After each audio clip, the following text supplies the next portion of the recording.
Hello guys, may tatatuan tayo ngayon for today's video. Ang tattoo session natin ngayon ay Chinese. Ayan ang mapiling design ni Bossing. Chinese tattoo design.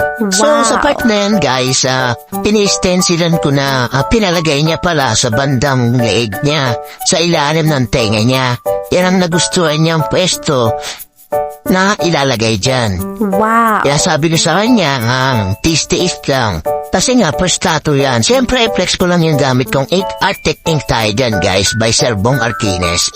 At yan, guys, nagsisimula na ako tatuan yan, yung banyang leeg. So, inuna ko yung bandang baba para hindi maburaan tayo ng stencil. So, yan, guys, malit lang naman yan, minimal lang naman yan.